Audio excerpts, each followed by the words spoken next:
بسم اللہ الرحمن الرحیم۔ السلام علیکم۔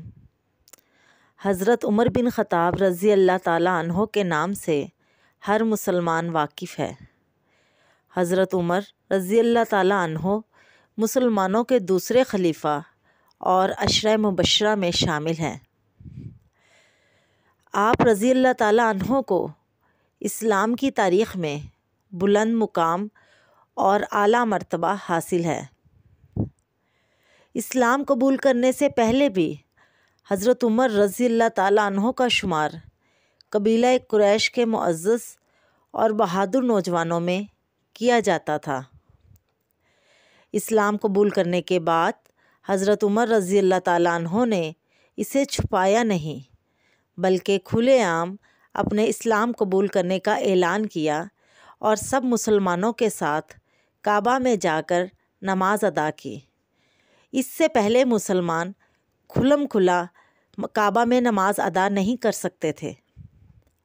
حضرت عمر رضی اللہ تعالیٰ عنہ کی جرأت اور بہادری ہی تھی جس کے سبب رسول اللہ صلی اللہ علیہ وآلہ وسلم نے اللہ تعالیٰ سے دعا کی کہ اے اللہ، عمر بن حشام یا عمر بن خطاب کے ذریعے اسلام کو طاقت عطا فرما۔ اللہ عز و جل نے اپنے محبوب کی یہ دعا حضرت عمر بن خطاب رضی اللہ تعالیٰ عنہ کے حق میں قبول کر لی اور اس طرح حضرت عمر بن خطاب رضی اللہ تعالیٰ عنہ اسلام کی دولت سے مالا مال ہو گئے۔ حضرت عمر رضی اللہ تعالیٰ عنہ کی جرأت اور بے خوفی کی وجہ سے آپ صلی اللہ علیہ وآلہ وسلم نے آپ کو فاروق کا لقب عطا فرمایا۔ فاروق کا مطلب ہوتا ہے حق اور باطل یا سچ اور جھوٹ میں فرق کرنے والا۔ تاریخ میں آپ کو فاروق اعظم کے لقب سے جانا جاتا ہے۔ یہ لقب ملنے سے پہلے انہیں عمر بن خطاب کے نام سے ہی جانا جاتا تھا۔ قریش کے دوسرے لوگوں کی طرح حضرت عمر رضی اللہ تعالیٰ عنہ کا ذریعہ معاش بھی تجارت ہی تھا، اور جس طرح تجارت کے لیے مختلف علاقوں میں آنا جانا ایک عام بات ہے، اسی طرح حضرت عمر رضی اللہ تعالیٰ عنہ بھی کبھی کبھی تجارت کے سلسلے میں دوسرے ممالک کا سفر کرتے رہتے تھے۔ اسلام قبول کرنے سے کئی سال پہلے حضرت عمر رضی اللہ تعالیٰ عنہ ایک تجارتی سفر پر ایک قافلے کے ساتھ مال لے کر مکہ سے شام کی طرف روانہ ہوئے۔ قافلے میں قریش کے کئی اور بڑے سردار جیسے کہ ابو سفیان بھی شامل تھے۔ یہ قافلہ شام کے علاقے دمشق گیا۔ اس وقت دمشق شام کا سب سے بڑا شہر تھا۔ وہاں جا کر اس قافلے نے اپنا مال بیچا اور واپس مکہ کی طرف روانہ ہو گئے۔ واپسی کا تھوڑا سا فاصلہ طے کیا تھا کہ حضرت عمر رضی اللہ تعالیٰ عنہ کو یاد آیا کہ ان کی ایک رشتہ دار خاتون نے انہیں کچھ سونا فروخت کرنے کے لیے دیا تھا۔ ان کی رشتہ دار خاتون نے کہا تھا کہ وہ یہ سونا بیچ کر کچھ کپڑے وغیرہ لیتے آئیں۔ حضرت عمر فاروق رضی اللہ تعالیٰ عنہ نے اپنے ساتھیوں سے کہا کہ میں فلاں عورت کا کام کرنے واپس دمشق جا رہا ہوں، کوشش کروں گا کہ کام کر کے جلد از جلد لوٹ آؤں۔ حضرت عمر رضی اللہ تعالیٰ عنہ واپس دمشق گئے تو رات ہو چکی تھی اور بازار بند ہو چکے تھے۔ مجبوراً وہ ایک سرائے میں رات گزارنے کے لیے ٹھہر گئے۔ ان کی آنکھ لگے تھوڑی ہی دیر گزری تھی کہ اللہ کا ایک بندہ سرائے میں داخل ہوا۔ اس نے حضرت عمر رضی اللہ تعالیٰ عنہ کو جگایا اور اپنے ساتھ گھر لے گیا۔ حضرت عمر رضی اللہ تعالیٰ عنہ پہلے بھی کئی بار دمشق آ چکے تھے، اس لیے شاید وہ شخص آپ کو پہلے سے جانتا ہوگا، یا شاید وہ آپ کے والد خطاب کا دوست یا کوئی واقف کار ہوگا۔ اس شخص نے حضرت عمر رضی اللہ تعالیٰ عنہ کی خوب خاطر مدارت کی۔ کھانا وغیرہ کھانے کے بعد حضرت عمر رضی اللہ تعالیٰ عنہ سو گئے، کیونکہ ان کو سفر کی بھی تھکان تھی، لیکن ان کا میزبان رات بھر عبادت کرتا رہا۔ صبح ہوئی تو اس شخص نے حضرت عمر رضی اللہ تعالیٰ عنہ سے پوچھا کہ اب آپ کا بازار جانے کا ارادہ ہے؟ حضرت عمر رضی اللہ تعالیٰ عنہ نے فرمایا جی ہاں۔ اس شخص نے حضرت عمر رضی اللہ تعالیٰ عنہ سے کہا کہ اکیلے بازار مت جانا، یہاں لٹیروں کا خطرہ رہتا ہے۔ یہ کہہ کر وہ شخص سو گیا، کیونکہ وہ رات بھر جاگتا رہا تھا۔ حضرت عمر رضی اللہ تعالیٰ عنہ نے اسے جگا کر بے آرام کرنا مناسب نہ سمجھا اور اکیلے بازار چلے گئے۔ بازار ابھی کھلا نہ تھا، لہٰذا وہ بازار کھلنے کا انتظار کرنے لگے۔ کچھ دیر بعد ایک عیسائی پادری اپنے نوکروں کے ساتھ آیا اور حضرت عمر رضی اللہ تعالیٰ عنہ کی طرف اشارہ کر کے اپنے نوکروں کو حکم دیا، یہ اس شخص کو پکڑ لو، یہ گرجے کا کام بہت اچھی طرح کر لے گا۔ نوکروں نے حضرت عمر رضی اللہ تعالیٰ عنہ کو پکڑ لیا اور ایک پرانے گرجے میں لے گئے۔ انہوں نے آپ رضی اللہ تعالیٰ عنہ کو ایک ہتھوڑا دیا اور اس سے ایک پرانی دیوار توڑنے کا کہا۔ حضرت عمر رضی اللہ تعالیٰ عنہ دن بھر کام کرتے رہے۔ جب شام ہوئی تو انہوں نے حضرت عمر رضی اللہ تعالیٰ عنہ کو چھوڑ دیا۔ آپ تھکے ہارے پھر سرائے میں آ کر بیٹھ گئے۔ کچھ ہی دیر گزری تھی کہ پہلے دن والا نیک آدمی پھر آیا اور حضرت عمر رضی اللہ تعالیٰ عنہ سے پوچھا، آپ کہاں چلے گئے تھے؟ حضرت عمر رضی اللہ تعالیٰ عنہ نے اسے پورا قصہ سنایا۔ وہ شخص حضرت عمر رضی اللہ تعالیٰ عنہ کو پھر اپنے گھر لے گیا۔ آپ کی پھر خاطر مدارت کی اور تاکید کی کہ کل ضرور مجھے ساتھ لے کر جانا۔ اس کے بعد وہ شخص عبادت میں مصروف ہو گیا اور حضرت عمر رضی اللہ تعالیٰ عنہ تھکان کی وجہ سے سو گئے۔ دوسرے دن حضرت عمر رضی اللہ تعالیٰ عنہ نے اپنے میزبان کو آرام کرتے ہوئے دیکھا تو پھر اس کو جگانا مناسب نہ سمجھا اور اکیلے بازار چلے گئے۔ اتفاق سے وہی پادری پھر اپنے نوکروں کے ساتھ آیا اور حضرت عمر رضی اللہ تعالیٰ عنہ کو پکڑ کر لے گیا۔ غیر ملک تھا، حضرت عمر رضی اللہ تعالیٰ عنہ کے پاس ہتھیار بھی کوئی نہ تھا۔ دوسری طرف پادری کے ساتھ 7-8 نوکر تھے اور سب ہتھیار بند تھے۔ حضرت عمر رضی اللہ تعالیٰ عنہ کو غصہ تو بہت آیا، لیکن صبر کے سوا کوئی چارہ نہ تھا۔ پہلے دن کی طرح حضرت عمر رضی اللہ تعالیٰ عنہ کو ہتھوڑا تھما دیا گیا اور دیوار توڑنے کے کام پر لگا دیا۔ جب دھوپ تیز ہوئی تو پادری اور اس کے نوکر آپ کو چھوڑ کر چلے گئے۔ ان کے جانے کے بعد حضرت عمر رضی اللہ تعالیٰ عنہ جو اب بہت تھک چکے تھے، تھوڑی دیر سستانے کے لیے دیوار کی اوٹ میں جا بیٹھے۔ ابھی آپ بیٹھے ہی تھے کہ اچانک پادری گھوڑے پر واپس آ گیا اور آپ کو فارغ بیٹھا دیکھ کر طیش میں آ گیا اور آپ کے سر پر کوڑا دے مارا اور کہا، ہم سب گھر گئے تو نے کام کرنا چھوڑ دیا۔ اب حضرت عمر رضی اللہ تعالیٰ عنہ کے صبر کی تاب نہ رہی۔ انہوں نے ادھر ادھر نظر دوڑائی، ہر طرف سناٹا تھا۔ انہوں نے پادری کو گھوڑے سے کھینچ کر نیچے گرا لیا اور اس کے سر پر ہتھوڑے سے وار کرنا شروع کر دیے۔ پادری درد سے چیختا چلاتا رہا اور مدد کے لیے پکارتا رہا، لیکن آس پاس کوئی نہ تھا، اس لیے اس کی مدد کو کوئی بھی نہ پہنچا۔ حضرت عمر رضی اللہ تعالیٰ عنہ نے ٹوٹی ہوئی دیوار کا ایک بھاری پتھر اس کے سر پر دے مارا۔ پادری پہلے ہی کافی زخمی ہو چکا تھا۔ پتھر کے لگنے سے اس نے دم دے دیا۔ اس کو مرتے دیکھ کر حضرت عمر رضی اللہ تعالیٰ عنہ تیزی سے بھاگ کھڑے ہوئے اور جس راستے سے دمشق آئے تھے وہ راستہ چھوڑ کر ایک دوسرے راستے پر دوڑنے لگے۔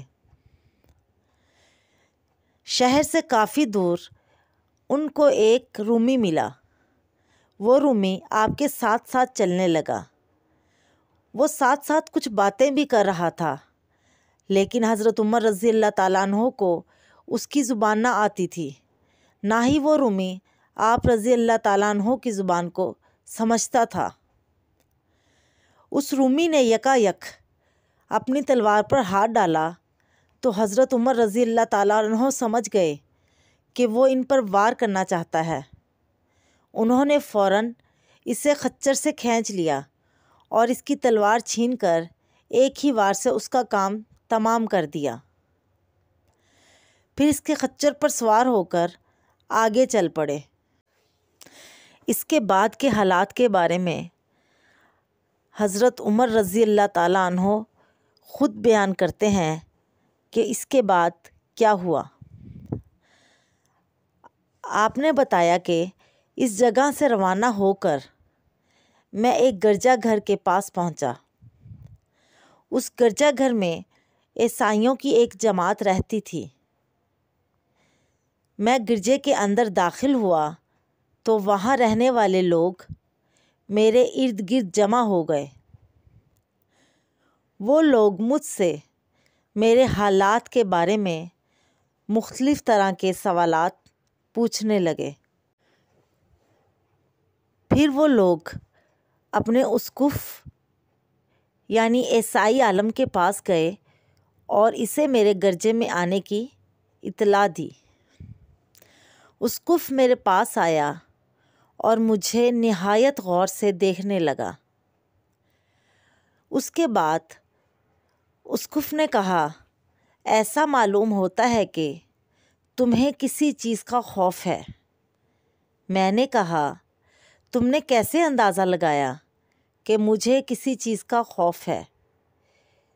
اسقف نے میرے سوال کو ٹال دیا اور کہا، آپ جب تک چاہیں یہاں ٹھہریں، آپ کو یہاں کسی قسم کا کوئی خطرہ نہیں، کیونکہ آپ ہماری حفاظت میں ہیں۔ پھر اسقف مجھے اپنے گھر لے گیا۔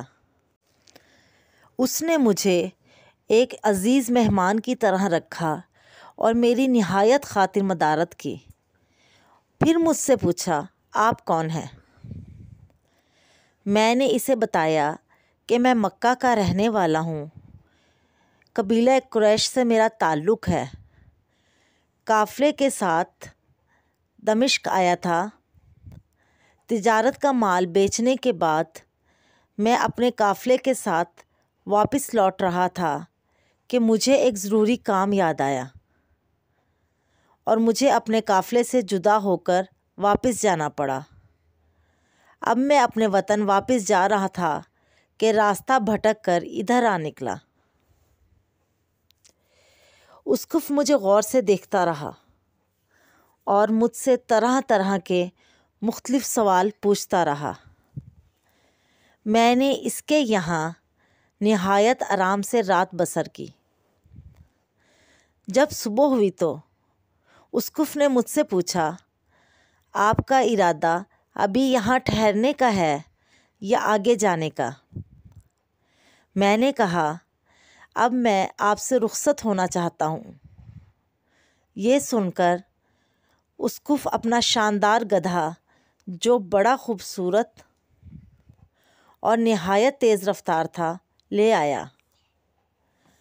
اسقف نے گدھے پر پالان کسا اور خرجیاں لادیں جن میں کھانے کی مزیدار چیزیں اور قیمتی تحفے بھرے ہوئے تھے۔ پھر اس نے کہا، آپ اس گدھے پر سوار ہو جائیں اور چلیں۔ راستے میں آپ کا گزر کسی عیسائی کے مکان کے پاس ہوگا تو اس گدھے پر سوار دیکھ کر وہ آپ کی بہت تعظیم کرے گا اور آپ کی خاطر مدارت میں کوئی کسر نہ اٹھا رکھے گا۔ یہ کہہ کر اسقف نے میرا ہاتھ پکڑا اور تنہائی میں لے جا کر کہنے لگا، اے عمر، آپ پر میرا حق واجب ہو گیا۔ میں نے کہا، بے شک۔ پھر اسقف نے مجھ سے کہا، آپ کا تعلق ایک معزز قوم سے ہے، میری آپ سے ایک غرض ہے۔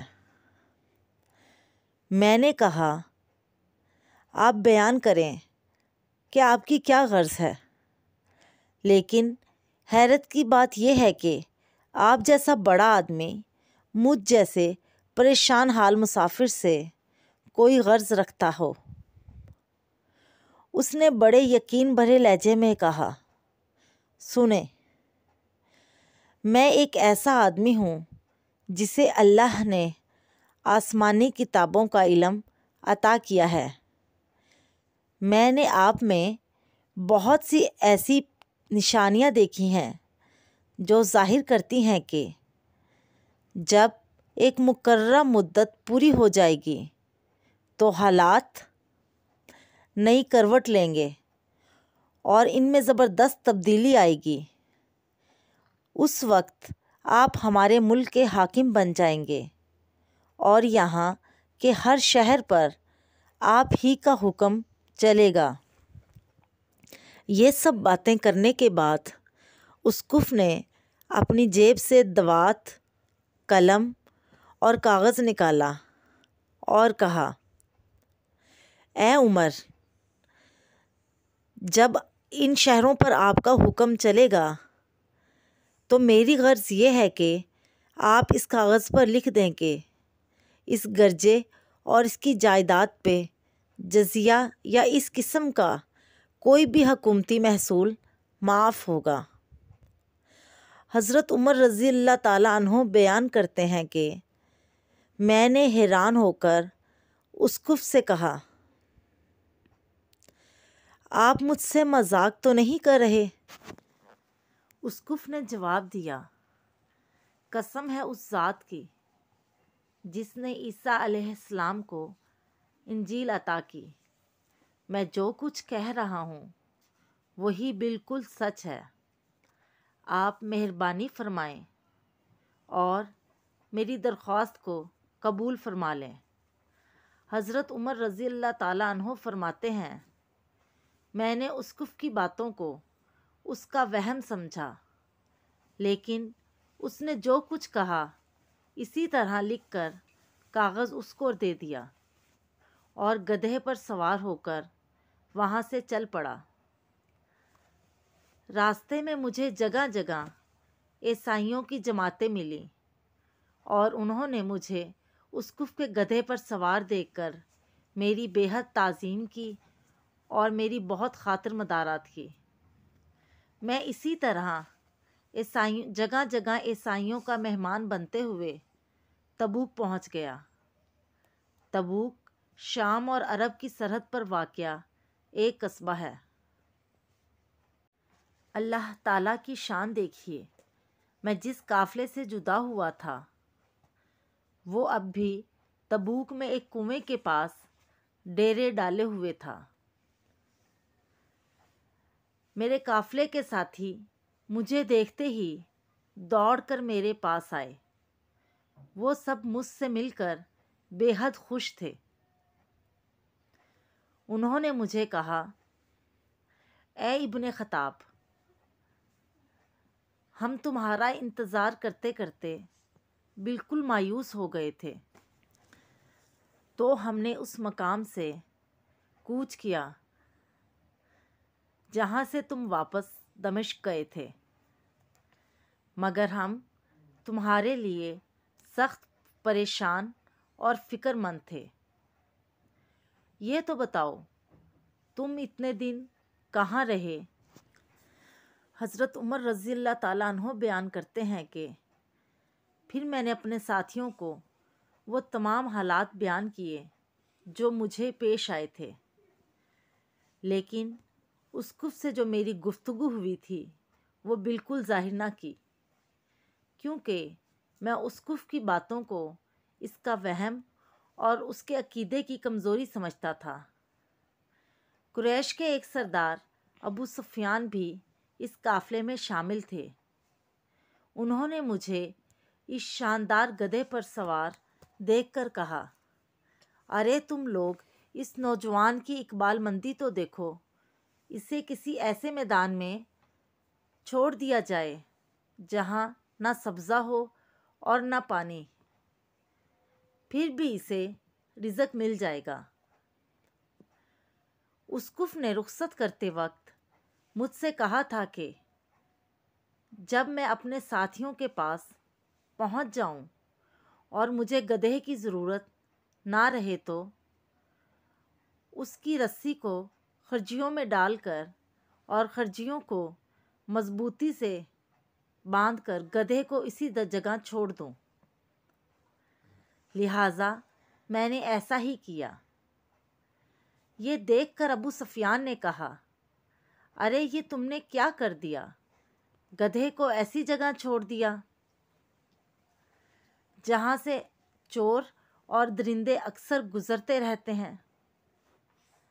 حضرت عمر رضی اللہ تعالیٰ عنہ نے جواب دیا کہ اس کے مالک نے مجھے ایسا ہی کرنے کی ہدایت کی تھی، وہی اس کی عادتوں سے زیادہ واقف ہے۔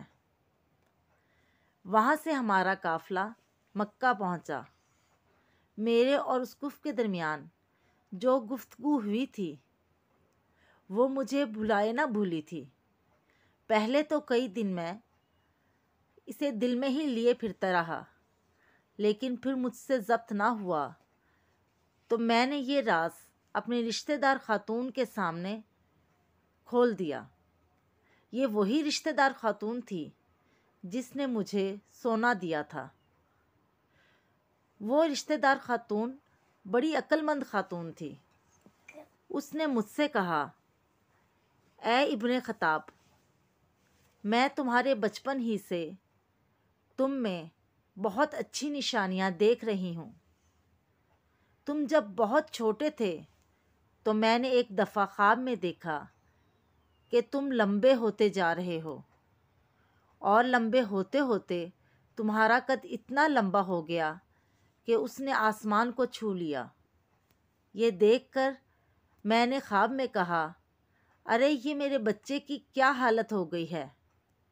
کسی نے کہا، یہ لڑکا جلد ہی دنیا اور آخرت میں بھلائی پانے والا ہے۔ جاہلیت کے زمانے میں تو اس قسم کی باتوں کا مطلب میری سمجھ میں نہ آتا تھا۔ مکہ میں ایک شخص اہل کتاب میں سے تھا جو بہت گمنام تھا۔ عام لوگ تو اس سے واقف نہ تھے، لیکن قریش کے سردار اسے پہچانتے تھے اور اس کی بہت عزت اور تکریم کرتے تھے۔ ایک دن میں دوپہر کے وقت اس کے یہاں گیا اور اس کے مکان پر پہنچ کر اسے آواز دی، ذرا دروازہ کھولیے، مجھے آپ سے ایک ضروری کام ہے۔ اس نے دروازہ کھول دیا۔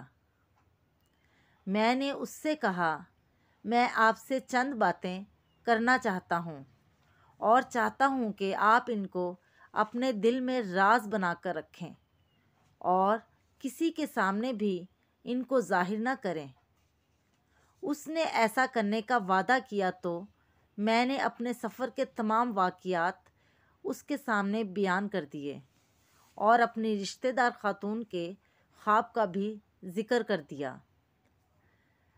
جب میں اپنی گفتگو ختم کر چکا تو اس نے کہا، اے ابن خطاب، جس کو تم نے معافی کا وعدہ لکھ کر دیا وہ اس زمانے میں عیسائیوں کا سب سے بڑا عالم ہے، اور اس نے جو کچھ کہا وہ جلد ہی تمہارے سامنے آ جائے گا۔ اور جہاں تک تمہاری رشتہ دار خاتون کے خواب کا تعلق ہے تو اس سے یہ ظاہر ہوتا ہے کہ مکہ میں ایک بہت بڑا انقلاب آئے گا، زمانہ ایک نئی صورت اختیار کرے گا۔ آنے والے زمانے کے آسمان و زمین بدل جائیں گے۔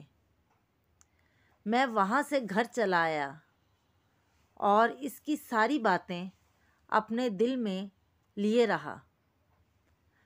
تھوڑے ہی عرصے کے بعد قریش کی مجلسوں میں رسول اللہ صلی اللہ علیہ وآلہ وسلم کا ذکر ہونے لگا۔ یہ لوگ اس بات پر ناک منہ چڑھاتے تھے کہ محمد صلی اللہ علیہ وآلہ وسلم اپنے آپ کو اللہ کا رسول کہتے ہیں، لوگوں کو بتوں کی پوجا سے منع کرتے ہیں اور ایک اللہ کی وحدانیت کو ماننے پر زور دیتے ہیں۔ جلد ہی اللہ تعالیٰ نے اسلام کو ظاہر کر دیا اور مجھے یقین ہو گیا کہ حالات وہی صورت اختیار کر رہے ہیں جن کی طرف آسمانی کتابوں کے ماہر عالم اسقف نے اشارہ کیا تھا۔ یہاں حضرت عمر فاروق رضی اللہ تعالیٰ عنہ کا بیان ختم ہو جاتا ہے۔ نبوت کے 6 سال حضرت عمر رضی اللہ تعالیٰ عنہ نے اسلام قبول کر لیا اور رسول اللہ صلی اللہ علیہ وآلہ وسلم کے جانثار ساتھیوں میں شامل ہو گئے۔ سن 11 ہجری میں اللہ کے رسول محمد صلی اللہ علیہ وآلہ وسلم نے دنیا سے پردہ فرمایا تو حضرت ابوبکر صدیق رضی اللہ تعالیٰ عنہ مسلمانوں کے پہلے خلیفہ بنے۔ سن 13 ہجری میں حضرت ابوبکر صدیق رضی اللہ تعالیٰ عنہ نے وفات پائی تو حضرت عمر فاروق رضی اللہ تعالیٰ عنہ دوسرے خلیفہ بنے۔ حضرت عمر فاروق رضی اللہ تعالیٰ عنہ کے سفر نامے کے راوی بیان کرتے ہیں کہ حضرت عمر فاروق رضی اللہ تعالیٰ عنہ اپنی خلافت کے زمانے میں شام تشریف لے گئے تو ایک بے حد بوڑھا آدمی جس کے بال برف کی طرح سفید ہو چکے تھے عیسائیوں کی ایک جماعت کے ساتھ حضرت عمر رضی اللہ تعالیٰ عنہ کی خدمت میں حاضر ہوا اور عرض کی، اے امیر المومنین، کیا آپ مجھے پہچانتے ہیں؟ حضرت عمر فاروق رضی اللہ تعالیٰ عنہ نے فرمایا، اگر آپ شام کے فلاں گرجے کے اسقف ہیں تو میں آپ کو ضرور پہچانتا ہوں۔ اس شخص نے جواب دیا، جی ہاں، میں وہی اسقف ہوں۔ حضرت عمر رضی اللہ تعالیٰ عنہ نے فرمایا، میں نے آپ سے لکھ کر جو عہد کیا تھا وہ ابھی تک قائم ہے۔ اللہ تعالیٰ نے اپنے رسول حضرت محمد صلی اللہ علیہ وآلہ وسلم کے ذریعے ہمیں عزت بخشی۔ انہوں نے ہمیں اللہ تعالیٰ کے پسندیدہ دین اسلام کی دعوت دی اور ہم نے یہ دعوت قبول کر لی۔ آپ ہی نے مجھے ان باتوں سے آگاہ کیا تھا۔ اب آپ کو کون سی چیز اسلام قبول کرنے سے روکتی ہے؟ بوڑھے اسقف نے حضرت عمر فاروق رضی اللہ تعالیٰ عنہ کی یہ باتیں سن کر اسی وقت اپنے ساتھیوں سمیت کلمہ پڑھ لیا اور اسلام کی دولت حاصل کر لی۔ جزاک اللہ۔